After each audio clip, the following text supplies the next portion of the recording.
Meet Cece. She received $300,000 from her father, Angelo, a former pizza owner, to build Anna Vincenzo's, an Italian restaurant in Boca Raton, Florida. Given her father's industry background, it is reasonable to expect Cece to succeed as head chef and owner. Anna Vincenzo's had a good start, but things started to slip over time. Cece is now constantly angry, her employees are terrified of her, and she is unable to take criticism well, even from Gordon Ramsay. Everybody loves that salad. Who's everybody? The restaurant's empty. In addition to losing her passion, she now owes her father $190,000. With her husband, Michael, who works as a manager, and a child, the restaurant must also accommodate their personal lives. He's supposed to be here to help me. He's not supposed to be telling me that nothing's good. If he complains about this, I'm really gonna fucking kick his ass. Will Cece take Chef Ramsay's advice? We'll find out whether this defensive owner was able to accept Gordon Ramsay's help and save her failing restaurant, or if she was too stubborn to do it. I really want to prove to that pig-headed British jerk that I can do it. Nice. When Gordon arrives, the first thing he notices is the restaurant's dark, cavernous interior that creates a gloomy atmosphere. Cece greets him and introduces her husband, Michael, to Chef Ramsay. As they are talking, Gordon notices an old line chef staring at him from the corner of his eye. It turns out that's not a line cook, but rather Angelo, Cece's father, who helps out at the restaurant. After the introduction, Gordon decides to take a seat to try the food out for himself. He's greeted warmly by Ashton, the head waitress. Rather than ordering a few dishes, as is his custom, Gordon decides to go all out and order one of everything on the menu. Yet, Gordon changes his mind when he sees how large the menu is, with 180 items. Therefore, he limits his order to only a few dishes. The first course is a salmon divino. However, it is dry and overcooked, leading Gordon to ask Ashton if it was frozen. Since Ashton is unsure, she goes to the kitchen to ask Cece. He wants to know if your salmon's fresh or frozen. Tell him it's fresh, but it is frozen. Gordon says Cece's salmon divino is Florida's worst dish. Cece isn't taking the criticism of the first dish well, even threatening to kick Ramsay's ass if he doesn't like the next dish, Snapper Anna. The problem is that Ramsay can't find the actual snapper in the dish because it's hidden beneath a pile of mush. Ramsay orders Michael to try a bite. He agrees with Ramsay after trying it, saying it tastes soggy and undercooked. Makes you wonder how Michael's feedback about the snapper will go down with his wife. She might not be too thrilled when she hears what he really thinks of it. Gordon sends the meal back to the kitchen with a request for Cece to try it, but she flat out refuses to. In fact, she's starting to really lose her cool, even going so far as to say that she won't prepare any more meals if they're just going to get chucked in the trash. Gordon, hearing all this from the dining room, tells Ashton that Cece can explain everything later, but for now, he just wants to eat. Meanwhile, Angelo agrees with his daughter's anti-Gordon sentiments. Keyword being yet, eh, Angelo? Finally, Gordon's last dish, a pizza that is bland, boring, and unpleasant, arrives. This is a third and final strike. This time, however, to avoid Cece's wrath at seeing another dish returned by Gordon, Ashton attempts to throw the dish away before she notices. The bad news is that Cece sees it going into the bin, which makes her even more angry that Gordon didn't like her pizza. I was so mad at him, I wanted to rip his head off. He's British, he doesn't fucking know anything about pizza. After a bad lunch, Gordon heads into the kitchen to have a word with Cece about the food. Despite Chef Ramsay's best efforts to talk some sense into her, Cece is defensive as Gordon critiques each dish. Her claim that her salad is a hit with everyone prompts one of Ramsay's signature comebacks. Who's everybody? Place is empty. Gordon, realizing that he's not making any progress with Cece, decides to ask Michael to share his opinion on the snapper dish, which he had previously described as soggy in private with Gordon. Now, though, he's too afraid to tell his wife the truth. He does a complete 180, claiming the snapper was actually tender. Gordon is stunned that Michael won't stand up to his wife. Clearly, we know who wears the pants in this relationship. Gordon pleads with Cece that she needs to open up and listen to the feedback all around her, rather than dismissing it. Don't you get defensive if somebody comments about your food like that? I don't cook shit like that. Still, she remains defensive, even threatening Ashton, telling her she is going to get her later for speaking openly with Gordon. Gordon has had enough of Cece's pathetic excuses and decides to leave the restaurant. Despite having to deal with one of the most frustrating and delusional characters in Kitchen Nightmares history, Gordon decides to return that evening to give Cece another chance. He observes the kitchen during dinner service and discovers some overcooked meatballs that smell like cat food. Cece insists that they cannot just throw it away, displaying more of her abrasive attitude. Are we gonna be able to cook, or are you gonna keep busting my balls? Gordon is now losing it as he tells Cece not to mess with him. After all, only one person will lose out, and it is not Gordon. The evening service begins, but problems soon develop as Cece becomes irritated by the slow speed of her dishes making it out to customers. And when the food arrives, it often gets sent back for tasting bad and lacking flavor. Only 90 minutes into dinner service, and Cece can't take it anymore. She throws in the towel and rushes outside in tears. She is now at her breaking point, and has even begun to hyperventilate. She gradually calms down, but has no desire to serve any more meals as dissatisfied customers leave. It's time for a pep talk with Gordon. Gordon argues that the only way they can move forward is to address the fundamental source of the problem, low-quality food. The hard part for Cece is admitting she has failed. Death would be better than failing. Gordon offers words of comfort, mentioning his own experience with failure, having to close 3 of his restaurants. After what seems like ages, Cece finally starts to open up to receiving advice. She even apologizes for calling him names. Gordon pushes her to go home and get a good night's sleep that evening so that they can start fresh the next day. The sun has risen and it is day 2. Gordon arrives early to have the chefs make all 180 dishes on the menu, demonstrating to Cece and the staff how unsustainable it is to have a menu that large.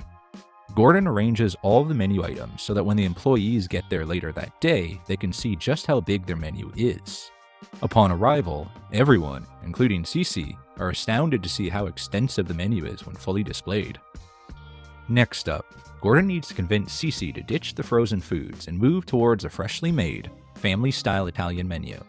To do this, he has brought in novelty-sized menu boards with stickers indicating which products are fresh or frozen. When it is all tallied up, it turns out that over 80% of the menu is frozen, surprising even Cece. To remedy the situation, the Michelin-starred chef teaches Cece how to create a freshly made, family-style lasagna, which appears as a special on that evening's menu. Cece changes her mind about Gordon after taking just one bite of her new lasagna dish. I hated Chef Ramsay and I wanted to kill him. Today, I really believe he wants to help me. That night, Gordon's team renovates Anna Vincenzo's. On the morning of day 3, the staff arrive to see their new restaurant. They remove their blindfolds to reveal a larger eatery with a lighter, more modern touch. Anna Vincenzo's now has a timeless design to it. Cece sheds tears of joy when she learns that $10,000 in new tables, chairs, plates, knives, and forks has been generously donated to the cause. There's also a caricature painting of Cece on display to emphasize her as the restaurant's owner. This results in an unexpected hug for Gordon. Even Angelo is about to cry as he says, "God bless you," to Gordon. But that is not all. The menu has been cut in half to keep prices low and freshness high. Gordon has also brought in one of his chef consultants named Dan Surfa for a month to help Cece manage the place. Cece jokingly agrees not to shout at him. Gonna call me a jerk again? No? Despite this, they still need to attract customers. As a result, Gordon is organizing a marketing event, a pizza-making competition with 3 teams comprised of Miami Dolphins, Miami Heat, and Florida Panthers players. What is the main goal? Making Anna Vincenzo's name known throughout South Florida. The turnout is incredible, with news crews and radio stations there. Cece samples all of the pizzas and selects the Miami Dolphins as the winner. But the main purpose was achieved, spreading the word about the new Anna Vincenzo's. Chef Surfa collaborates with Cece on the new and improved menu, which includes shrimp scampi, baked clams, and an entirely new line of pizzas. It is relaunch night.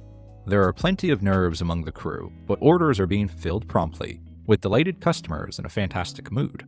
In fact, the family-style lasagna special is almost completely sold out just halfway through the evening. But just as things seem to be going well, the first signs of disaster appear. Cece starts to feel overwhelmed. She tells her staff to send out a burnt pork chop, even though she knows it is cooked poorly. Gordon begins to lose it as we see a glimpse of the old Cece again. To everyone's amazement, she makes a compromise and instructs her team to cook it again. It's truly a new era. This time, the pork chop was cooked perfectly, and the diner was very satisfied with the final dish. Cece walks out of a packed restaurant with happy and delighted customers and can only be glad. Her enthusiasm was reignited. Gordon concludes the evening by congratulating everyone, particularly Cece, for maintaining high standards. It's time for him to go, but Cece was just getting used to him being there. Thank you. Okay. Can I hug you? Of course you can. Come here, you. Well done. Well done. Good job. Really good job. Gordon wishes everyone luck and is confident that Anna Vincenzo's will remain in Boca Raton for the foreseeable future. Gordon returned to Anna Vincenzo's a year later to observe how things had changed in a special revisited episode. I'm back in Boca Raton, Florida, to visit Anna Vincenzo's. Unfortunately, when he gets there, he sees that the place is closed because the restaurant is no longer in business. He later meets with Ashton to learn more. Unfortunately, Cece returned to her former ways. Not only that, but she raised the prices of the menu items and cut the serving sizes in half. Not exactly the recipe for success. Gordon decides to pay Cece a personal visit and is surprised to discover that she's lost a significant amount of weight. She contributes the weight loss reduction to stress, but overall seems cheerful. Cece admits that she sold the business because personal issues arose and her children come first. The earnings from the sale were also applied to the debt she owed to her father, Angelo. As for Michael, they split up for a variety of reasons, including business pressure. But Cece is in a much better position and even offers to come work for Gordon. Will he accept her offer? But I'm not fucking that crazy. I was like, oh my God, okay, no wait, I'm a different woman now, I'm gonna stay calm. But the new and improved Cece maintains her cool. They exchange hugs and then part ways for a second time. That was then. What happened to Cece, Michael, and everyone else since? Let's have a look. The original episode was filmed in July 2009 and premiered in March 2010 as the 9th episode of the 3rd season. Anna Vincenzo's would close a month later in April, with Gordon returning in 2011, though the exact month is unclear. It is sad that despite all the hype the restaurant received, it still went under so soon after Gordon left. Cece hosted a viewing party, billed as Ramsey vs. Vincenzo, at the restaurant to watch the live broadcast of the Kitchen Nightmares episode on the 26th of March 2010. Cece even made several guest appearances with local media to promote her episode of Kitchen Nightmares. Hi, my name is Cece from Anna Vincenzo, chef owner. Watch us Friday night on Fox TV with me and Gordon Ramsay going at it. You be the judge. Sadly, despite all the PR surrounding the restaurant, it did not receive the best reviews on its Yelp page. With an average rating of 2.8, it does not appear that many people miss the establishment. Although one review commended the pizza, another complained of tasteless and expensive food, indicating concerns early in the show. This reviewer noted that they've made the caricature of the owner, a gift from Ramsey, the centerpiece of their menu, referring to the artwork Ramsey gifted her as part of the renovations his team did on the show. I found a copy of her menu online, and you can see where the reviewer was referring to, using the caricature of her throughout the restaurant's branding, such as on the menu. Fast forward to now, and Anna Vincenzo's has been replaced with Arun's Indian Kitchen and Taco Masala. I was intrigued by what they meant by taco masala. Is this some sort of Indian taco? It looks like they've taken a papadum shell and molded it into a sort of hard shell taco concept. People are enjoying the food though, because unlike Anna's, it has excellent reviews, with a Yelp rating of 4.5 and a Google rating of 4.8. Michael remained in the restaurant business when he built Il Contadino, which translates to The Farmer, in Delray Beach, Florida in 2015. It serves classic Italian meals for lunch and dinner and is still open today, with a Yelp rating of 3.7 stars. How you doing? This is Chef Michael from Il Contadino Restaurante in downtown Delray Beach, Florida. And our special featured dinner this evening, we're going to have a Caesar salad. After that... There is little known about Angelo or Cece's life after Anna Vincenzo's, since it appears she is committed entirely to spending time with her children. Overall, this is one of the most hectic episodes of Kitchen Nightmares. We can only hope that everyone, including Ashton, is doing fine.